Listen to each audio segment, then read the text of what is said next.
Hey!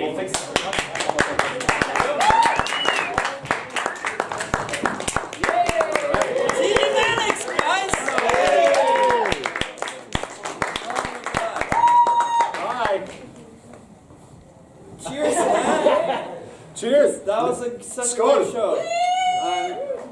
Oh, tack. Oh, yeah, let's do this in Norwegian. I just used 2 of the 3 Norwegian words I've learned today. Yeah. What's the third? I also figured that if I swear in Swedish, it usually means the same. Oh, hey! Oh, hey guys, I thought you'd like some pizza. Oh! This was all a lie to get you in here for pizza. You tricked us for the pizza trick Yeah. again. That's awesome. I don't know how to do it. Just pass the pizza around. Yeah. Flavors, just pass the pizza around. Do you have any preference in flavor for you guys? Chicken. They are wonderfully just After, yeah, we'll do it after. Yeah. Oh, this audience smells so good. Is everybody vegetarian? Is a vegetarian? Oh, thank you. The other guys. Did anyone find a flavor they don't like and they passed on? Yeah. What?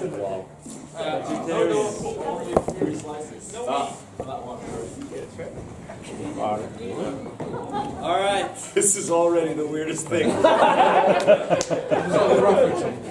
was a pretty weird start, but that's good.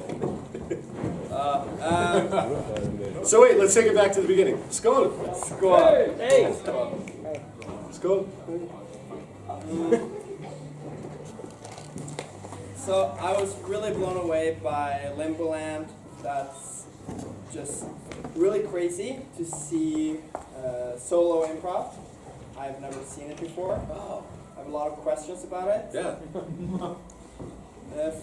My first question is, how do you manage not to do the same show again and again? Of course, the guy on the piano will be different every time, but still you could have a lot of characters that you would return to. Which, by the way, Haro. We never rehearsed. We literally just talked about it a little bit. Yeah. I think what I try to do is when I get the suggestion, first I take a name and then a word, so that way no one says penis as a suggestion. So I can, don't say kangaroo. So I got something I never thought of. I got kilo. And while the music director is playing, I just think of that word and I close my eyes and I try to picture who does that make me think of, and usually I'll find someone in my life of the thousands of people I know who connect to that somehow. And this character had nothing to do with her, but I knew a girl named Bethany in high school who was wonderful and was in the band. And that's the only thing that's true, was that Bethany was in the band, and she didn't spell her name weird. But I start with something true, and I always try to start with something I know. I used to do, there's a movie called Defending Your Life, which is Albert Brooks and Meryl Streep. Really, it's a great movie. It's about when you die, you go to this city, and you're assigned a lawyer, and you have to defend your life in court. And so when I thought about doing a solo show, I thought, well, how am I supposed to have conversations? And I thought if I was having to defend myself and defend my life, I could go back in time and see parts of this person's life. So that's where it started. And I found that got similar. So it eventually ended up in the interrogation room where I could talk to a mirror. So it gave me a reason to monologue without being crazy. So I have a reason to talk to nobody by talking to the mirror, the two-way mirror. So how do you practice for a solo show? You don't I did. You know, if anybody, I practiced before I did it for the first time. I did Stacy Smith, who's here from Chicago. We'll talk about it later, I'm sure, but I've been producing a festival in New York for 10 years, and Stacy came to it every year, and then she started her own festival in Chicago. And she called me and she said, "Hey, we've got a slot for you in the musical improv festival." And I said, "That's great." I didn't apply. And she said, "We've got a spot for you." And I said, "That's great. I don't have a show." And she said, "Bullshit. We had drinks 3 years ago and you said you were working on a solo show." And I said, "Okay, I haven't done that." And she said, "We're making decisions tonight. You have until midnight to say yes or no. And then you have 2 months to put a show together." And, excuse my French, but she said, "Don't be a pussy." And she hung up on me. And so that's where it came from, that's the reason why I did my solo show. Because that was the first time you did your solo show in front of an first audience? time was in the Chris Farley Theater in Chicago. Yeah. First time ever in front of an audience. Yeah. So why, because I listened to a podcast with you where you said that this was something that would combine everything you'd learned, and this was something, it seemed like it was something you had been thinking about for a while, and you were terrified about. Yeah. But in my head, that's never been something I've aspired to do, to do a solo show. So how can it be that that was a goal for you? Whew.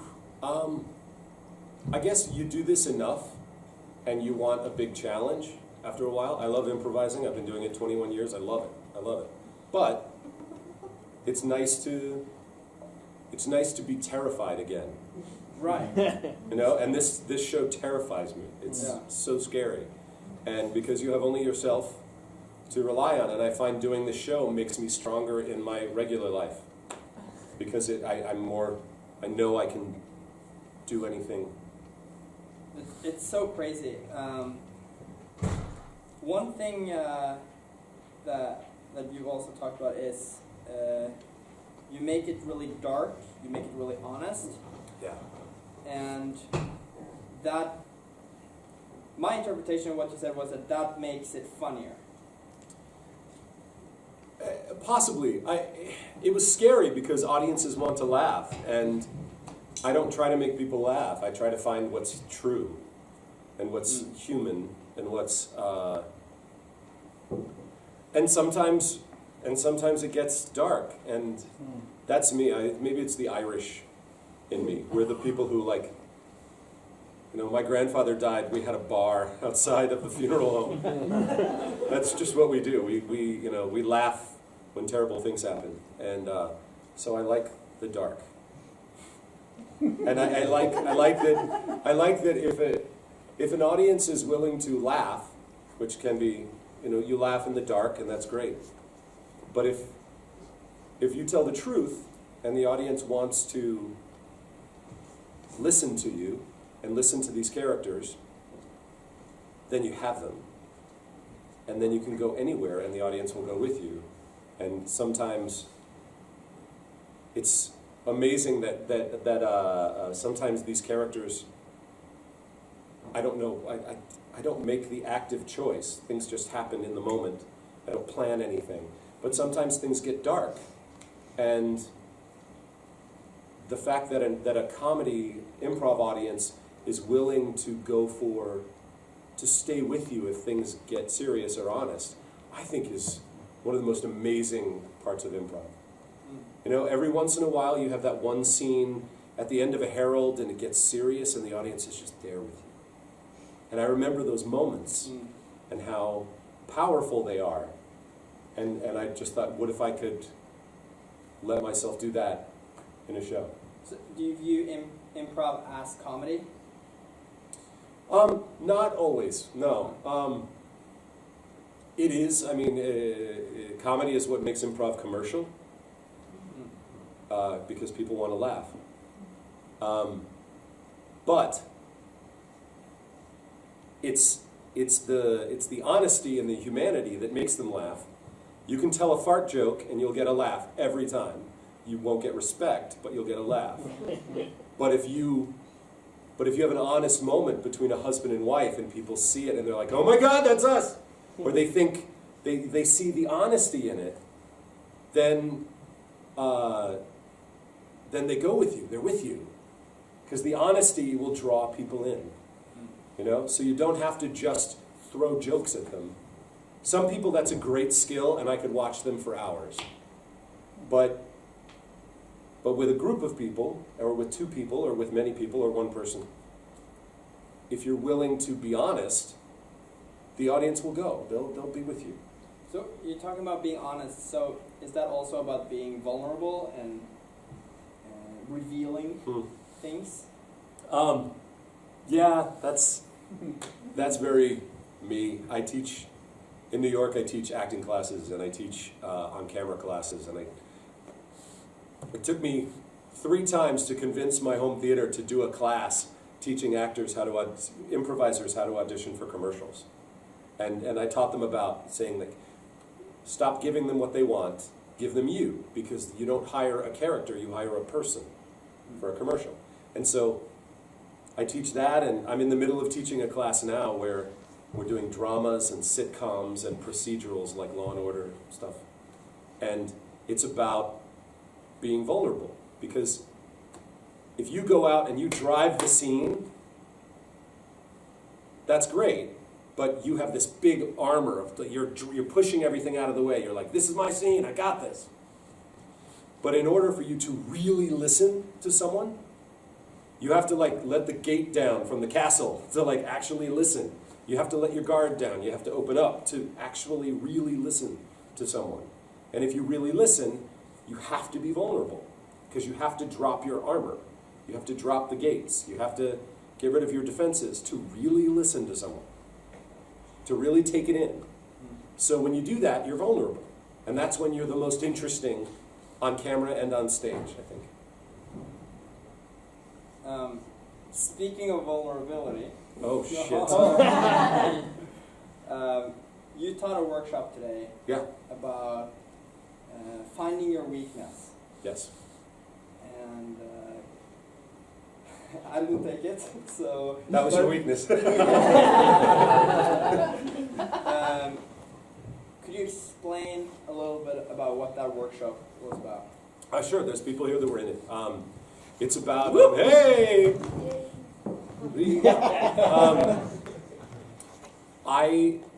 When I coach, I feel like if you identify, if you say what you think your weakness or the thing you need to work on is in front of your team, it's vulnerable. But also you're saying, throw me a ball. Like this is what I need to work on. Right. And in the workshop, we worked on. People talked about what they were really proud of, what they were good at, what they liked to do, what they were comfortable doing. And they talked about the things that make them uncomfortable on stage, or the things that put them in their head, or the things that they feel they're not good at and they need to be better at.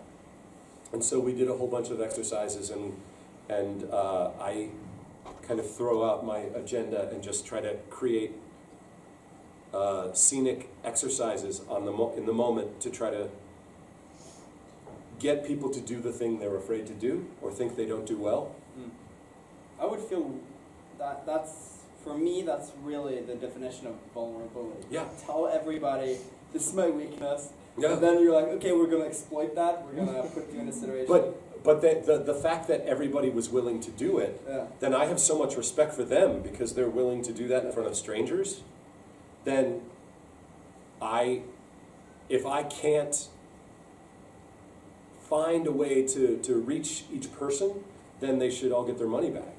You know, like it's my job as a coach or as a teacher to try to, if they're willing to be that vulnerable and talk about their weakness, then, as I say, then I am there to torture you, so you learn. Yeah, of course. Yeah. You don't torture them. You haven't done your job in that. Yeah, I jokingly say torture, but Right. even when I coach teams, I'll ask them what their strengths and weaknesses are, and they have no idea why they're saying it. But then, in a rehearsal, I'll say, "Great, you know, you will only play high status characters during this montage. And they'll say, what? I say, no. You told me you don't play high status characters. We're rehearsing. Do it now when there's no stakes. Who cares? Do it now. Also, if you're going to hire a coach that will challenge you and make you better. And if you're a coach, challenge people and make them better. Don't blow sunshine up their ass and tell them they're wonderful when they're not. You know, you plan it and do the work so that you actually challenge them. I said something to someone today. I feel bad if anyone is ever sick and they bring me in as a substitute coach, because I might work with that team for the next year. Because I'll challenge them and I'll push them, and other people want them to be happy. And why would you pay someone money to make you happy? I mean, other than like, I'm not talking about sex workers. Oh, okay. Yeah. But good for you. So what happens if you're teaching your class and someone's stated weakness is or it's not accurate? You can tell that they're not right about that. That's a weakness or a strength. You know what? That's what they came in there looking for. So I'll address it, and I'll try to do something to get them to play with it, to have fun with it, to get out of their head. And with some people, I'll identify it and say, okay, I know you say this is your weakness, but when you stop thinking about it, you're actually good at it. You just did it. Oh. So you kind of trick them into realizing. Yes, I'm a terrible person. Well, yeah. it's No. the equivalent of a white lie. You trick them into understanding that it's not a weakness. Yeah. Some people call it teaching, but tricking works. No, Well, my girlfriend is a teacher, and Yeah. it's pretty clear that a lot of her techniques are manipulative. Oh, sure. And it sounds horrible, but that's part of what teaching is.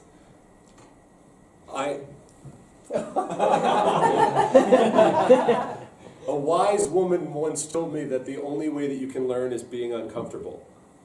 That when you're put into a position where you are challenged and you are uncomfortable, that's when you learn. Yeah. And I spent a year doing that with a couple of people in this audience who we toured for a year and were exhausted and tired and thrown into different cultures, and it was so much. And all of these years later, who I am as a person, so much of that was defined by the times I was the most uncomfortable. So if you want to do a rehearsal, if you want to practice, that's mine! No, I'm kidding. I'm kidding. If you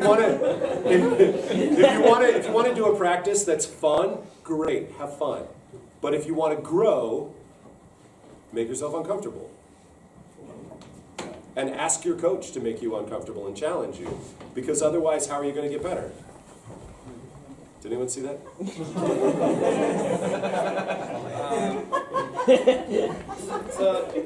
The Romanian rocket. By the way, I loved your show today. It was so fun. I loved the whole format, and you are you were like the tallest, most attractive improvisers I've ever seen. Is that a strength or a weakness? Weakness, mostly. Because you have to be unattractive to really appreciate pain. No. So, last night I was interviewing Jay, and we were talking about conflict. I said, conflict scene can be fun, and he told me that's not true. And today, you and Terje did a scene where he stole your wife. He had stolen your wife. He tried. It hadn't happened yet. Right. I might have killed him. I'm not sure how that ended. But Still splashing. it taught me something about conflict, because there was an underlying conflict, but Yeah. everything that surfaced was tension. Mhm. So how do you feel about conflict, tension, disagreements in improv? Well, it's interesting because a lot of improvisers come from a background with theater and acting. And in theater, everything is conflict. If there's no conflict, there's no play. Or it's just awful. So we often look for the conflict. And there's nothing more interesting than yes, no, yes, no, Right. yes, That's really interesting. no. And we look for the conflict, and that's predictable. Because the conflict will either, it will be resolved or it will maintain as a conflict. And people are so afraid to agree and see where that happens, where that goes, because we know conflict. We're comfortable with conflict. We see conflict in every form of entertainment. And to agree with someone and drive forward, then you're like, oh shit, I don't know where the scene's going to go. Well, yeah, that's because no one's ever done that scene before. That's interesting. But it's scary, because you like to do what's predictable, because you're like, oh, I know it'll be funny if I do this. But if you take a risk and you do something that no one has ever done before, and you have a scene where this has never happened, you know, if I'm doing this for 20-something years and I'm like, I had never seen that scene before. I love, like, in my mind, that's the highest compliment I can give. But it usually happens because it's multiple brains working together that create something that one brain wouldn't come up with. Did that answer your question? I don't think so. I think that part of what is amazing about your scene with Terje is it's clearly a horrible situation, but you're trying to kind of make it work. And that's a very challenging thing, intellectually challenging to kind of agree to be friends when he is about to steal your wife and didn't give you your food. One of those was more important than the other. But you said it with tension. There's something about tension that's, I think tension is delicious. I like tension. Because to be able to go in and do a scene where, because we do this all the time, where we say, no, I think that was a great choice. I love those boots. All the time we say one thing and mean another. And it doesn't always happen in improv because we're thinking of it on the spot. So we don't always think, oh, people don't always say what they mean. Right. And also sometimes we worry that it might be too smart for the audience to catch, because we want to be really obvious. But I think that the tension is, it's not a fight, it's just tension. I love doing exercises where I make people play with distance, because if you maintain distance with somebody, there's tension, and you can't deny it. Or if you force someone to be apart or force someone to be together, it completely changes the scene.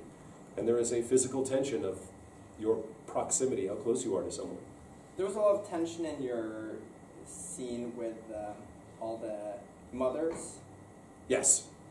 That was really tense, but there was no open conflict ever that I could. I have to remember it, yeah. Chico. Yes, Jacob. Yes, women who breastfeed are nasty. That's what I got out of it. No. Mostly I got out of it, I should have put the chairs closer together. Oh my god, alright. I had no idea where it was going. All I knew is that the distance made me think, okay, probably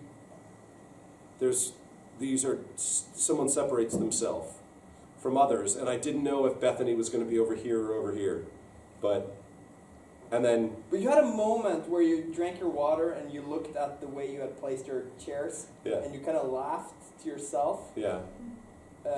Was that because you realized there's going to be a lot of running? No, I did not think that. I would have moved the chair. No. Every time that I work I love the every time I work with a different music director, you never know what they're going to do. And so when something happens, there are moments where I'm just like, oh, I know what this is, or oh shit, what's this? You know, you don't know. You don't know. So in the moment, and also there is been medically diagnosed as a slut for laughs. That's a phrase that someone once used for me, that you will do anything to get a laugh. And clearly when I smiled, everyone in the audience laughed, and I was like, that is such a cheap laugh. But it made me laugh that you were laughing, because I thought about it, okay. So it made me laugh more. So when you did the scene with the family and the vegan food, yes, you there was the annoying son, or the self-righteous son. He was a good son. He was looking out for his mom. Right. I found that character really annoying. Yeah, I would too if I met him, yeah. And then he started playing something, and you had a reaction to that, and it was kind of the same reaction that you have to your own chairs, which was kind of like a smile. Like, I interpreted it as, what the heck is this?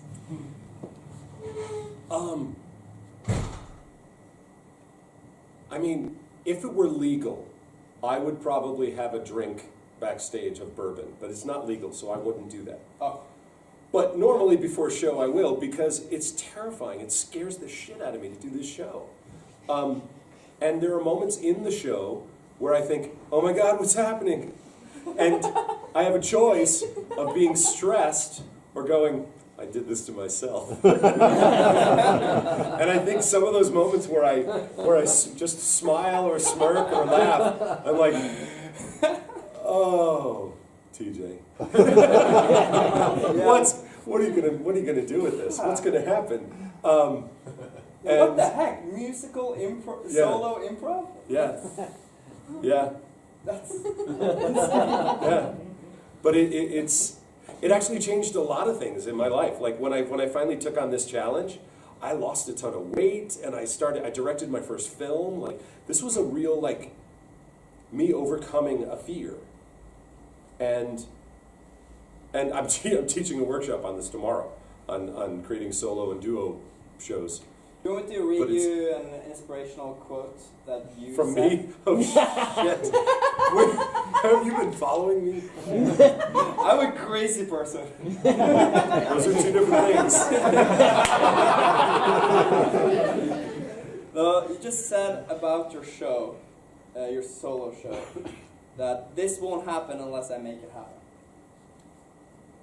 And I don't know, to me that's kind of powerful. That's true. It's pretty obvious, but Yeah. I don't know. I thought that was pretty powerful. And another thing you talk about. Struggling. No, you're good. You're good. You talked about in relation to your class that you taught today. You talked about thinking that I'm a fraud, like I'm an imposter. Did I say that? Oh yeah. Oh shit. I'll show you the podcast. Oh, this is from something else. I didn't say that today. Oh, Okay. No. Great. What did I say? No, you just generally talked about the imposter syndrome, and I wonder, did you ever feel that during your solo show? That you're walking around on stage doing all these characters, and you're like thinking, oh my God, I'm a fraud. Has that happened? Romantically. No. It's, it depends on how I'm feeling that day. I might think that I'm a fraud, or I might think, oh my God, I get to do this. I was sitting in Manhattan the last time I slept in a bed. and I'm in Norway. And it's because I do this solo show and I teach workshops. And my facing that fear of doing a solo show has opened up all these doors all over the world, and I've had the opportunity to teach all over the world, and it's been incredible, and I love it.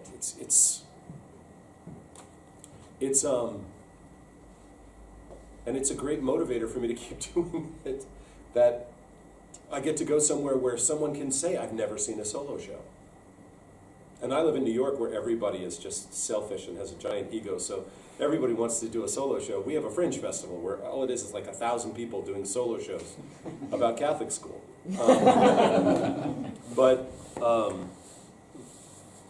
a fraud. No, it just relates to your Yeah. class in which you talked about how sometimes your improv performances, you don't feel that like they're going very well, and you kind of go down in a downward spiral, and Yeah. then you need to kind of identify it and move on. Yeah, I think that would have been me a few years ago when I did that. It was a Magnet podcast? Or another podcast? It's another one. Okay. Yeah, I think everybody gets in their head. And I find the more you learn and the more you study improv, then the more things you have to worry about. And it just happens. And I think I've seen in my doing this for so long that at least twice I've had something where I went like this and was like, I'm a fraud. I don't know anything. That's what I was talking about, I think. I don't know what I'm doing. Why am I on this stage? I'm a terrible improviser. What the hell was I thinking even being here? And this is after doing it like 10 years, or like 3 years, and you study a lot, and then all of a sudden you're like, I suck. Yeah. And then you get it back, and you're good at it, and then you try new things, and you challenge yourself more, and you get even more ideas in your head about what this could be, and then you feel small again. And you're like, I'm terrible. And it's happened to me a few times, where I've been like, one time I left improv for 5 years. I was just done. Stupid. What was I thinking? I can't do this. What were you thinking with doing improv at all? Period? I didn't improvise for 5 years. That was also because of, this is being recorded, right? Mm-hmm. Yes. You know who you are. The worst teacher I ever had. I quit improv for 5 years. I'm looking at you right now. But you're not going to look at this because it doesn't have your name in it. Anyway. Yeah. Him. But yeah, and it taught me so much about like what kind of teacher I want to be. Because you can be an asshole, but if you're not a good teacher also, then you're just an asshole.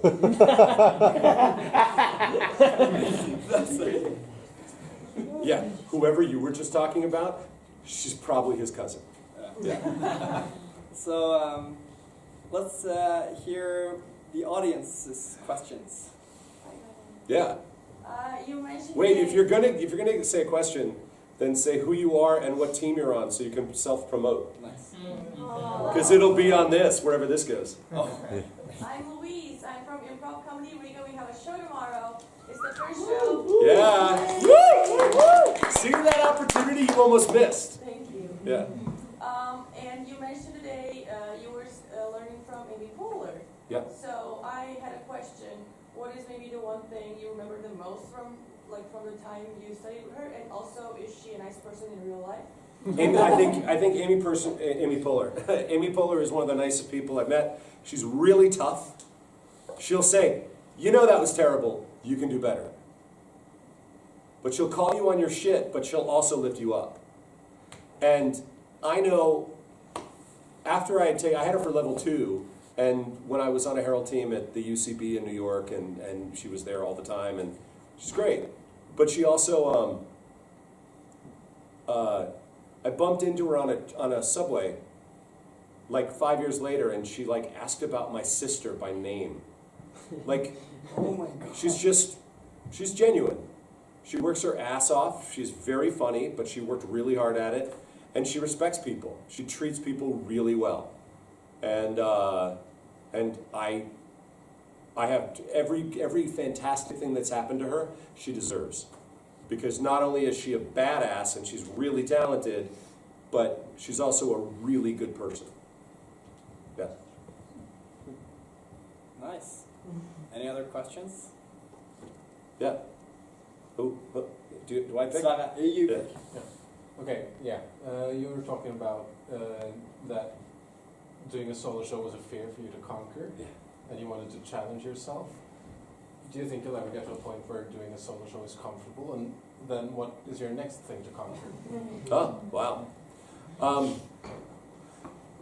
Well, I think teaching and being able to create workshops that define, that are the way I feel and I teach and I learn and the way that I want to teach, and then learning how to market them and how to how do you describe them so people actually want to take it. That was a lot for me, because it also it's hard to, self-promotion is difficult when you're surrounded by big egos and you don't necessarily want to be a big ego, but you have to. I look at it and say, I think I'm a good teacher, and I want to be able to teach more and teach in a lot of places and teach often. And if I'm a good teacher and I can travel with it, that's great. So I have to learn how to explain, what is this thing, what are you going to get out of it, and then I have to actually give them that when they take the class. Otherwise, they'll tell the whole world I'm a fraud. Yeah. But Yeah. the thing you say about I forgot what I was gonna say, so let's do You, sir, Sir. the gentleman with the keyboard. Yes, thank you. I'm just wondering, because I've been doing improv for, I don't know, maximum of 2 years now. Yeah. And I feel kind of full, Mhm. you know? I feel... How do you stay inspired after 21 years? Mm. That's my question. Quit for 5 years? You know what happened for me is one of my great guy and my very first teacher was Armando Diaz, who helped found the UCB, and then he opened the People's Improv Theater in New York, and then left that and opened the Magnet. And we're friends now because we've known each other forever. But he, one of the things he does is, if you get onto a house team, if you're a regular performer at a theater, no one gets to stay forever, even if you're awesome. He had a point where there were 5 house teams, and he retired all 5 teams. And we were like, no one does this, what is this? And what happened is he made us try to work harder. Because if you want to continue as a team, you have to create your own new form. You have to create something you're good at that no one's ever seen before. You have to let it evolve. You have to create something new. And when there was a point where I was on a team, and there were 2 teams, and they were debating, one of the teams was going to have to go. And one team, we were all over 30. And one team was all in their early 20s. And they kept the team in their 20s, and we were all like, God, they put us out to pasture. We're 30. We're so old. We can't do improv anymore. And it was the best thing that ever happened, because I stopped doing improv every week and learned how to be a coach. And then I learned how to teach. And I presented classes. And I started teaching at the Magnet. And then I created a festival. Because I had time on my hands and I wanted to still improvise and wanted to still be a part of it. And I said, if I want to do this, I have to find a way to make it happen. And as I matured, I pulled on the skills that I have in the outside world also. I'm good at organizing things. I can handle stress sometimes. The third year of the festival, I might have left in an ambulance, but that's another story. That's another story. I feel like a lot of what you're saying goes against the quote, don't change the winning team. It's like... It's not my quote. No, it's not your quote. It goes against that. It's like, if you're good at something, switch it up. Yeah. If you stop learning, then you're stagnant. You're not learning. Why bother? Stop. You're done. But it feels so If nice. you stop moving forward, you can't... If fish stop moving forward, they die. It feels so nice to be good at something. That was a metaphor. I'm good at those. But It feels great. another thing that I love that they do at the Magnet is that if you were on a house team, instead of saying, I'm on a house team, who the hell are you? You are required to do a mixer, which is, some people have jams. At the Magnet they have a mixer, which is where they take veteran performers and break up the team and pair them with the new people. So if you've never improvised or you're in a level 1 class, you can come to this show and they pair you up so that the newest people are with the most experienced. And you do a scene together. And it makes the new people be inspired and makes them better, but it makes the veteran people better because they have to make that person look good. And that's a challenge when you're used to working with people who are like, I've been doing this for 2 years, I'm good. Yeah, I saw you smoking. And so by making everybody who has achieved this top level, making them work with the new people, makes them get better, makes them watch each other as individuals and see each other's skills and appreciate them. And it makes you get better as an improviser, because performing with somebody with less experience, the job is not to run over them with your talent. The job is to lift them up somehow and make them better. And I also love, we do a series of shows. There's one called We Might Just Kiss, where it's veteran female performers that work with level 1 and level 2 female performers. And it's an all-female show, and they're like, whatever you do, don't you dare play the girlfriend. Like, be strong. Play whatever the hell you want. And so these veteran women teach these younger women, no. Don't do what people tell you to do. You own it like everybody else does.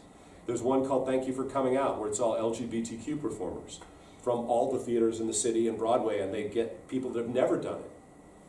And, you know, for some people, it's the first time they ever got to play at the top of their intelligence, to use everything they know. So, yeah. Sorry. I'm just, No, you can't contradict him now, come on. I was wondering, you mentioned that you had a few lows in your career and Sure. you still have them. What is your mentality at that point? How do you...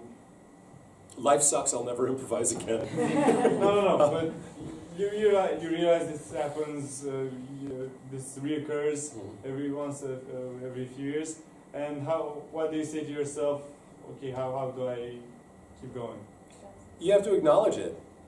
You have to look and go, oh, this is one of those things. Okay. Because now I have so much information and I've learned so much and I have so much that I want this to be. And if it's not that, then you get pissed at yourself.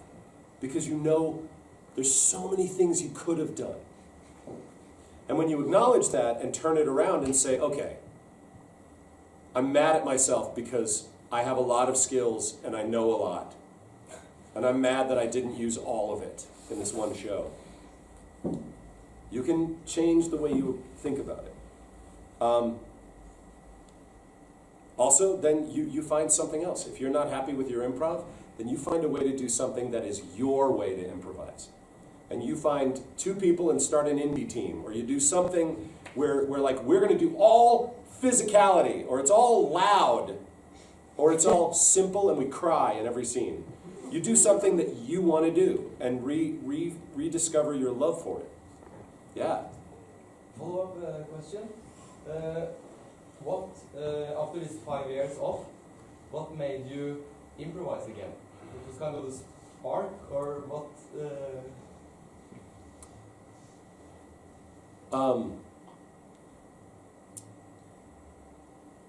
I am very passionate about improv because in a lot of ways, improv sort of saved me.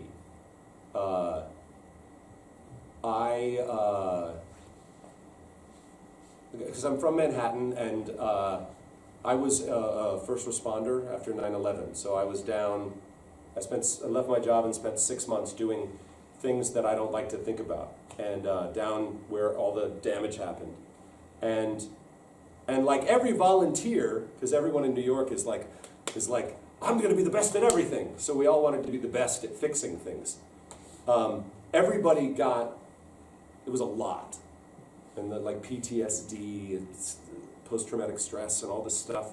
And a lot of us kind of went for a while. And improv is one of the first things that made me want to be social again and leave my house and start finding something to love again, and finding something that was positive, and finding something that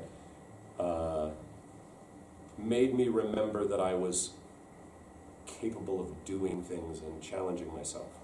So Armando Diaz when he opened his third theater, The Magnet, I went in and took a class and was like, I'm bad at this. This is awful. What a stupid idea. And now, 13 years later, I teach there and I perform there and I love it, and it's part of my life, you know. And I think it's improv. There's also something in an improv community that's you don't get everywhere. Where else would you have people who are 20 and 60 being comrades and not thinking about age? Where else would you have people who are attorneys and tap dancers and physicians and stay-at-home parents, and they come together and they're all the same on stage? And Armando has done something. For him, community is everything. And it's more important than turning a profit for him. And so there's an amazing community there where people respect each other, and you know, you don't do the a lot of theaters got hit really hard with trouble with the way that they were treating other people, and one of the things at the Magnet was they fired one of the founders. They bought him out because he was dating his students, and they were just like, no, that's not us. We don't do that. You know, you don't do a power dynamic where you force someone to, you know, and it's a community that it's so weird to be in a room of like 30 people and go, God, I actually like all of these people. Yeah. When does that ever happen? Yeah. So I owe a lot to it, and sorry that got very personal, but but improv is what has helped me every step of the way, like kind of regaining my footing and regaining my life. So I owe a lot to improv. So when I'm super passionate, or I talk too quickly, or like stare you in the face, and I'm like, learn this. That's why. I think that's incredible. That makes it nice. T.J. Mannix, everyone.